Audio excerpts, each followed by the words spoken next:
Hey everybody, this is Rustin with Metalholic and the Examiner. Tonight with us, Rob Moschetti of Generation Kill, and if you remember, formerly of Propane. How are you doing, brother? What's going on, dude? Thanks for having me. Absolutely. Another wonderful night. How are things on the East Coast? Well, right now, I mean, the main thing we're just focusing on, it's hot as hell down here, but we're just trying to get our second record together musically. So, Dukes is away with Exodus. He's been away probably close to 2 months, touring Europe with them.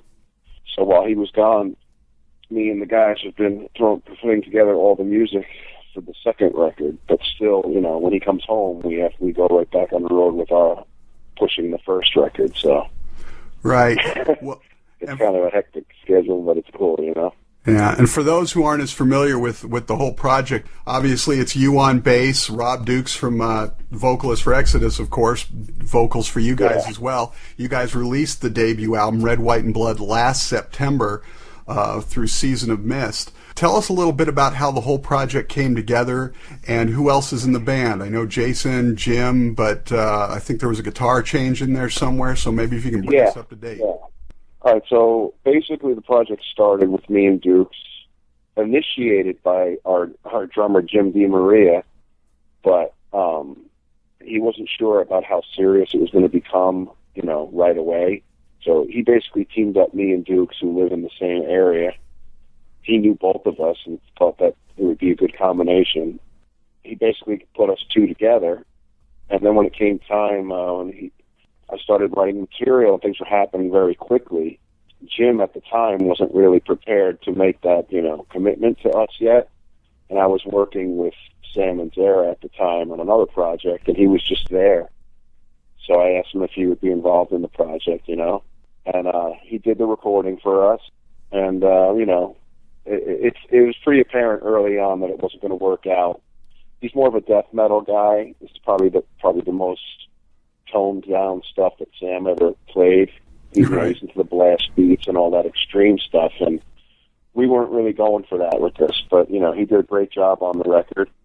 And by the time we got towards the end of the recording, we realized that Jim, who put me and Dukes together, was ready to commit. We had him play on the bonus track, on a couple of bonus tracks unreleased. So Jim actually did get to play on the record, the last tune.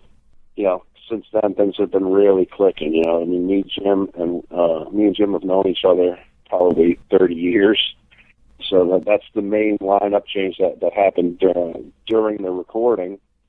And then what happened too with Lou on the recording, he was just basically, I was working with Lou on a project. I was looking for a second guitar player. I had a history with Lou, and he was just basically there at the time we needed him. And but once again, he couldn't make that full-time commitment. Not that it's just full-time, but whatever commitment we needed out of him, it just he couldn't do it. Right. So I recruited an old guy that I had worked with in the past, Jason Velez. Me and him have written albums worth of material together. Just we never really released it. It was more of a creative outlet. He's more of an artist than a businessman.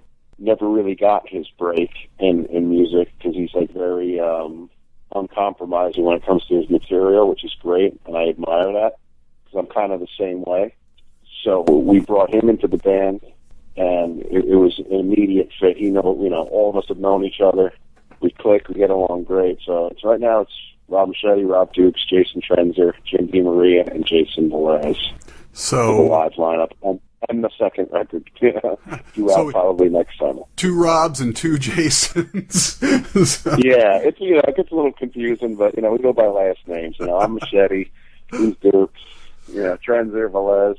Yeah, they're interchangeable lead guitar players, whatever. Yeah, and our manager is Rob, and another Rob in the mix. Right. Last name, Bolger. So. Well, when I first heard Generation Kill, everybody was like, "Oh yeah, this is great thrash, classic stuff. You got to listen to." I'm like, I listened to. I'm like, there's thrash elements to it, but you guys really do all over the place. You got stoner stuff in there. You got a whole lot of everything in there that really sort of is a mix of all your guys' talents and what you've done in the past, and even some new stuff.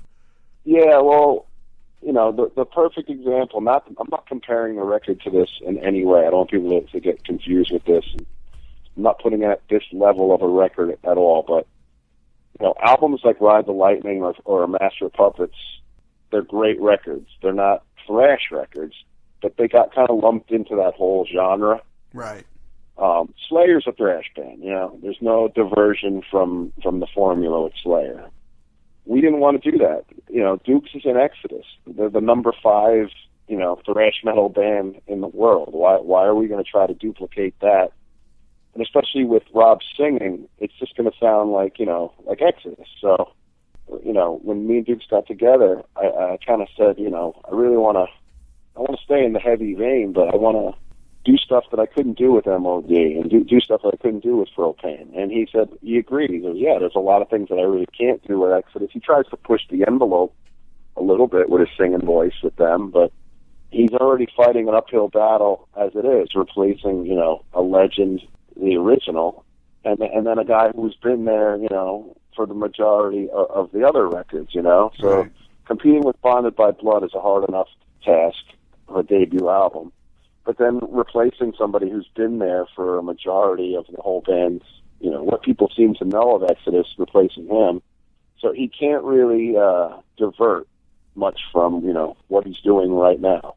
Right. With us, there's no boundaries, no limits, and no rules, and we have enough balls on the first record to make that statement, And, Rob sings a lot on it. And it's not just a straight up thrash record. It's not a drag race. It's more of a. I wanted to go for album rock on this thing, album metal on this, where you put on the CD and you don't get the full effect of it unless you listen to it from beginning to end. Songs are incomplete without hearing what was before it and after it. Like the good old days.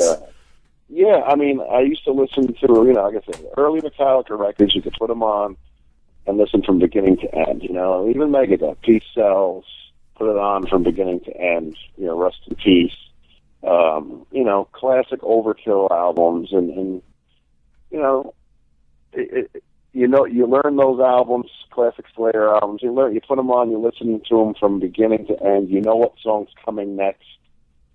It's like one long song, and that's kind of what we wanted to do. And but we also had the balls to put a song with no drums whatsoever and all 12-string acoustic guitar. And then we put keyboards on that as well. I mean, two things that you'll probably never hear out of a thrash band, keyboards or acoustic, a whole song with acoustic, and we didn't care. We just said, you know what? It's what we want to do, and if people get it, then great. If not, I mean, it's art. People seem to forget that this is not just a business, it's art, It's what we feel and what we want to create.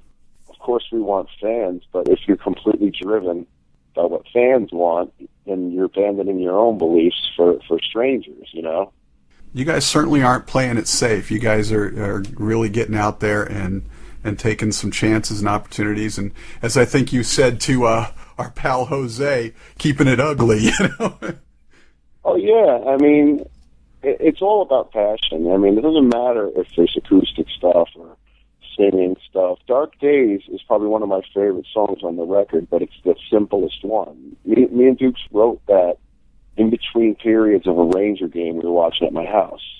And me and him were talking about doing a mellow song, an eerie, mellow song. I asked him, I said, what are you looking to do? And he showed me the opening riff, and I said, what else you got? He goes, that's it. So then I grabbed the guitar, played the verse riff. I said, does this work with your riff? Yep. So what you're hearing on that record, I have this, a lot of the recording was done in my house. What you're hearing from Dark Days is the first takes of the day it was written, the hour it was written, it was tracked. And then I gave it to him. He took it home, and then we went into J-Rod Studios to do the vocals. Because I'm not really prepared to do vocals at my facility. I'm more of a guitars, bass, leads, maybe some backup vocals. But when it comes to like drums and vocals, they're way too important for me to try to do or make believe I know what I'm doing with those things. So I got a good grasp on the guitar tones and the bass and the backup vocals and the leads. But when it comes time to do this, the main vocals, and we bring it into a real studio.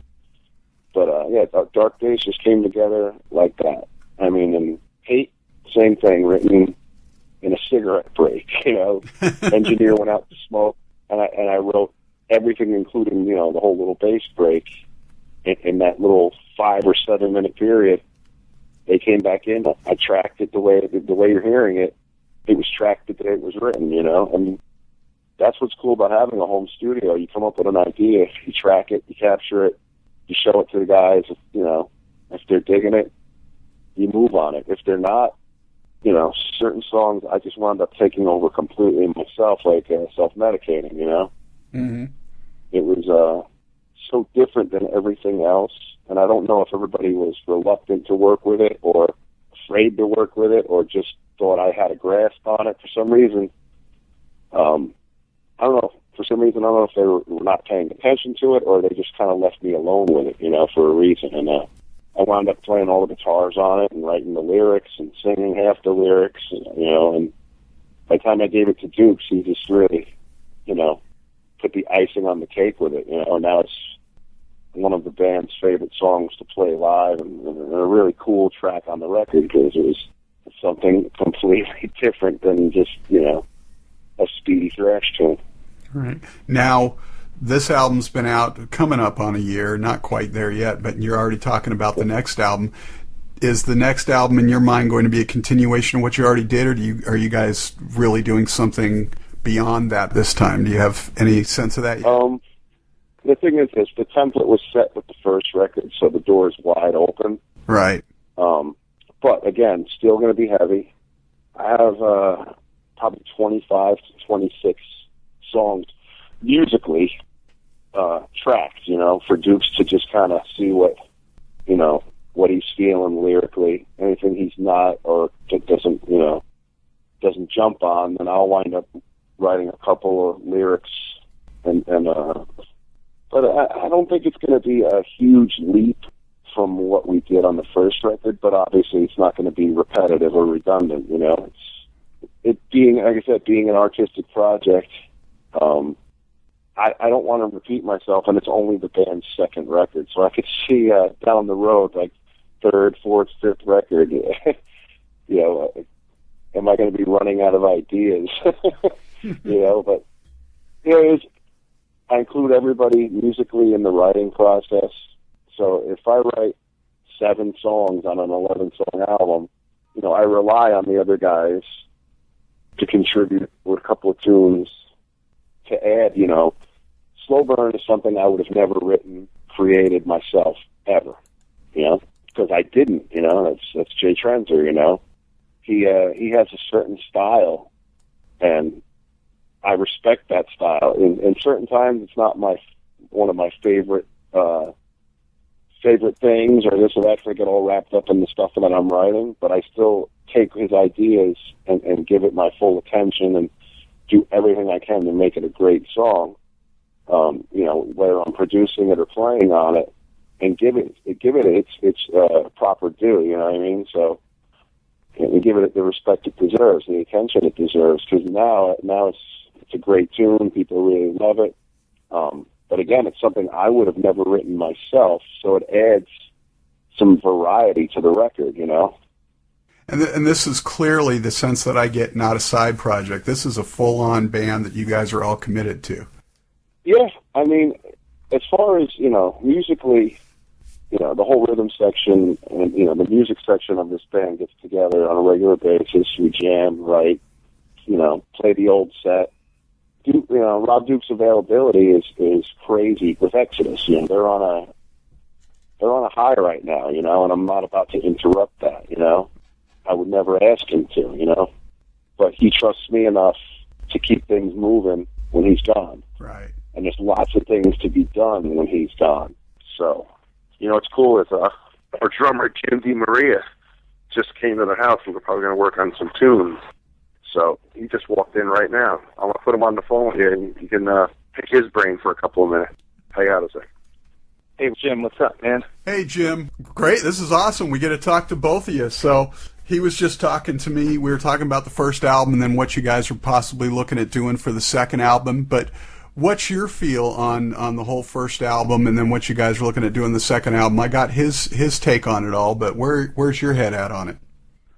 First album, I came into kind of late in the game. I was watching these guys develop and everything, and I came into the picture last year, actually, when Sam got injured, and then they ended up making the switch because there was a lot of chemistry, and right. The band kind of changed as I got in.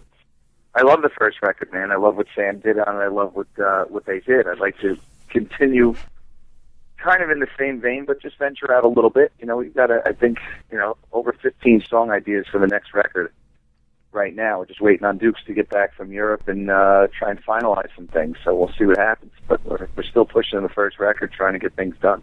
Absolutely, and it's a great album. I was just getting ready to ask Rob these questions, but I'll ask you, get your take on it as well, and then maybe I'll get his take afterwards. Going to name 3 things. Just tell me what comes to your mind. John Lord. Timeless musician, major influence of modern heavy metal. I mean, established the Hammond organ in this style of music. Shame. It's a tragedy. But a lot of those guys are getting up there, and I hope that understand he had cancer. I hope that he didn't suffer and he went peacefully. Randy Blythe. Randy, I had the great fortune of meeting him last year at the Big Four show at Yankee Stadium. Great guy. I mean, I ended up at the Metallica after party with him and just hung out with him for basically 90 minutes and just BS with him, man. And I think we don't understand their laws over there, but I think this is much ado about nothing. Although he could actually be in real trouble. Who knows what happened after that kid left the stage? There's a lot of things that go on. These people jump on the stage all the time. They jump off. That's a conscious decision. They get hurt in the pits. Before I joined up with Generation Kill, I did about a 6-month stint in Marauder, so that was big, heavy on the New York hardcore scene. And people in the New York hardcore scene basically do backflips off the stage. So. Yeah, that's the it's thing. It's unfortunate what happened. It's a tragedy, somebody died, but, I don't think that Randy is to blame. Right. And well, that's the thing. It's like, where do fans start to take responsibility? I mean, they come to metal shows and they're crowd surfing. They're trying to get on the stage. They're just doing all this stuff, mosh pits, all that. But yet somebody gets hurt and suddenly the person on stage performing is to blame. Yeah, I'm sure that Randy is very sorry and agrees that it's tragic that somebody died. I don't think that he would try and hurt somebody intentionally. I don't think anybody does on stage. And the next breath, you have to be careful of who you let on stage. You don't know. With what happened with Dimebag, you don't know what's going to happen. I saw Vinny gave an interview that he said, you don't know if somebody's going to come up there and high five you or come at you with a knife, Absolutely, which leads to my next one. Sure. Pantera reunion with Zakk Wylde. What are your thoughts? I mean, you know what?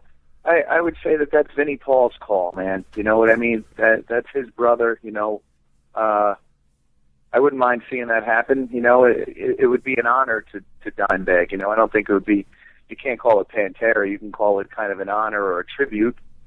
Pantera, to get all those guys on stage would possibly be a big deal. And, in the metal world, I'm sure a lot of people would go for it. I think having somebody like Zakk lends a lot of legitimacy to it. Right. So, but I mean, that's Vinny's brother, man. You gotta, I think you'd have to defer to him above everybody.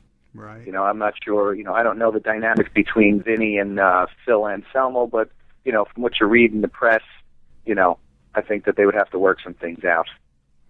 So for you, was there a moment when you were coming up, an album, a concert, or something that you saw or experienced that was sort of that defining moment for you where you were just clicked and this is what I want to do? I mean, I saw Ozzy Osbourne when I was 14 years old, Friday, September 11th, 1981, with the classic Ozzy band, Rudy Sarzo, Tommy Aldridge, and Randy Rhoads. I mean, nice. I've seen Metallica with Cliff Burton, so I can't complain, man. Way to go. Perfect. So definitely we'll look forward to the new album.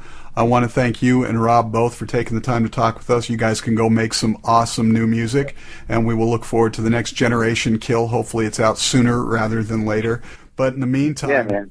the current one, Red, White, and Blood, awesome album. Everybody needs to get out there, pick it up, buy it, crank it, and snap a vertebrae, you know. Oh, yeah, man. Thank you, man. Jim, thank you so much. You want to speak with would you like to speak with Rob again, man? I can't thank you enough for your support, man. You know, this G-Kill thing is, you know, we're trying to get it to go from the ground up. So, you know, it takes a lot of legwork and it takes a lot of support from guys like you. So I appreciate the effort. Absolutely. Yeah, I'll ask him the same three, get his take real quick.